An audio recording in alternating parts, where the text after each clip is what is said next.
చూస్ country delight, live better. ఇప్పుడే country delight యాప్ని download చేసుకోండి.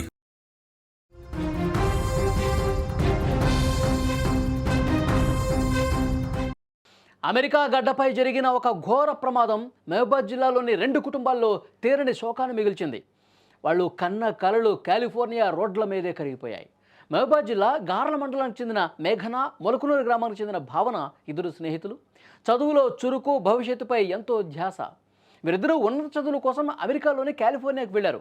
అక్కడ చదువుకుంటూనే తమ భవిష్యత్తును తీర్చిదిద్దుకుంటున్నట్టు తరుణంలో మృత్యువు రోడ్డు ప్రమాదం రూపంలో మాట వేసింది. క్షణాల్లోనే 2 నిండు ప్రాణాలు గాల్లో కలిసిపోయాయి. గార్ల మీసేవా కేంద్రం నిర్వాహకుడు నాగేశ్వరరావు కుమార్తెనే మేఘన. కుమార్తె అంటే ఆయనకి పంచప్రాణాలు. తన కూతురు పెద్ద చదువులు చదివి గొప్ప ప్రయోజకురాలు అవుతుందని చెప్పి ఎన్నో కలలు కన్నాడు. అటు మొలకనూరు ఉప సర్పంచ్ కోటేశ్వరరావు గారు కూడా తన కూతురు భావనను గారాభంగా పెంచుకున్నాడు. నిన్నమొన్నటి వరకు వీడియో కాల్లో నవ్వుతూ మాట్లాడిన బిడ్డలు, నాన్న బాగున్నావా, త్వరలోనే వస్తాం, మీరు జాగ్రత్త అని చెప్పి మాట్లాడినటువంటి ఆ కూతుళ్ళు ఇక లేరు అన్న వార్త తల్లిదండ్రుల గుండెలను నిజంగా పిండేస్తోంది. ఉన్నత శిఖరాలకు వెళతారనుకున్నటువంటి ఆ బిడ్డలు ఈ విధంగా అర్ధాంతరంగా తిరిగి రాని లోకాలకు వెళ్ళిపోతారనే కలలో కూడా వాళ్ళు ఊహించలా. ఆ కుటుంబాలు శోకంలో మునిగిపోయాయి, తీవ్రంగా రోధిస్తున్నటువంటి పరిస్థితి. మేఘన, భావన మరణ వార్తతో అటు గార్ల, ఇటు మొలకనూరు గ్రామాల్లో విషాద ఛాయలు అలుముకున్నాయి. వాళ్ళు ఉన్నత చదువుల కోసం వెళ్ళిన వాళ్ళు ఈ విధంగా వాళ్ళు ప్రాణాలు వదలటంతో, రోడ్డు ప్రమాదానికి గురై చనిపోవడంతో చాలా బాధపడుతూ ఉన్నారు. చూడండి, భావన ఫోటో మీరు స్క్రీన్ మీద చూస్తూ ఉన్నారు. అలాగే మేఘనకు సంబంధించినటువంటి ఫోటో కూడా చూస్తూ ఉన్నారు.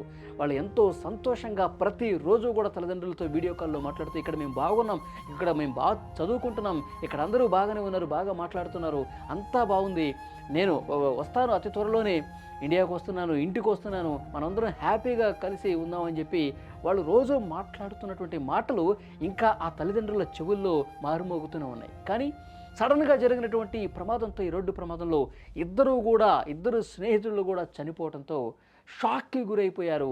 నోట మాట రావటం లేదు, దిగ్భ్రాంతికి గురైపోతున్నటువంటి పరిస్థితి. ఆ గ్రామాల్లో విషాద ఛాయలు అలుముకున్నాయి.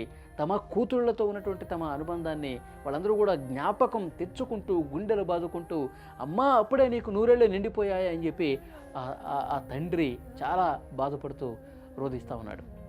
చాలా బాధ కలుగుతోంది. ఎందుకంటే దేశం కాని దేశానికి వెళ్ళి, ఉన్నత చదువుల కోసం వెళ్ళి, ఒక గొప్ప భవిష్యత్తు కోసం, తమ కెరీర్ని అందంగా మలుచుకోవటం కోసం, జీవితంలో ఏదో ఒక సాధించాలన్న తపనతో దేశం కాని దేశానికి పోయి చదువుతూ ఉంటారు. కానీ అకాల మరణం, రోడ్డు ప్రమాదం, అసలు ఊహించినటువంటి ఇలాంటి షాకింగ్ వార్తలతో నిజంగా చాలా ఆ కుటుంబాలు తల్లడిల్లిపోతూ ఉన్నాయి. ఆ కుటుంబంలో ప్రతి ఒక్కరూ, వీళ్ళ ఫ్రెండ్స్ కావచ్చు, వీళ్ళతో సంబంధం ఉన్న, అనుబంధం ఉన్న ప్రతి ఒక్కరూ కూడా ఇంత మంచి అమ్మాయిల్ని, ఇంత చదువుకుంటున్నటువంటి అమ్మాయిల్ని, ఎంతో భవిష్యత్తు ఉన్న అమ్మాయిలు ఈ విధంగా తనువు చాలించడం గ్రామం మొత్తాన్ని కూడా శోకంలో నిండేసిన పరిస్థితి. గ్రామంలో ఉన్న వారింటికి బంధువులు, కుటుంబ సభ్యులు, ఫ్రెండ్స్ అందరూ చేరుకుని ఆ తల్లిదండ్రులకి ధైర్యం చెప్తున్నటువంటి పరిస్థితి. కానీ ఎక్కడా కూడా సరిపోవట్లేదు ధైర్యం. ఎందుకంటే ఆ కుమార్తెలు అనునిత్యం వాళ్ళు మాట్లాడిన మాటలే గుర్తుకొస్తాయంటూ ఆ తల్లిదండ్రులు చాలా బాధపడుతున్నటువంటి పరిస్థితి. నిజంగా అక్కడ చదువుకోవటానికి వెళ్ళారు, ఎంతో భవిష్యత్తు కోసం వెళ్ళారు. ఈ విధంగా అర్ధాంతరంగా చనిపోవటం నిజంగా ఏ కుటుంబం కూడా అంత ఈజీగా వాళ్ళు అంటే ఆ బాధను మర్చిపోలేరు. పూర్తిగా వాళ్ళు శోకంలో ఉండిపోయారు. అక్కడ స్థానికంగా ఉన్నటువంటి పర్యాప్తలు కూడా వాళ్ళకి ధైర్యం చెప్తున్నటువంటి పరిస్థితి.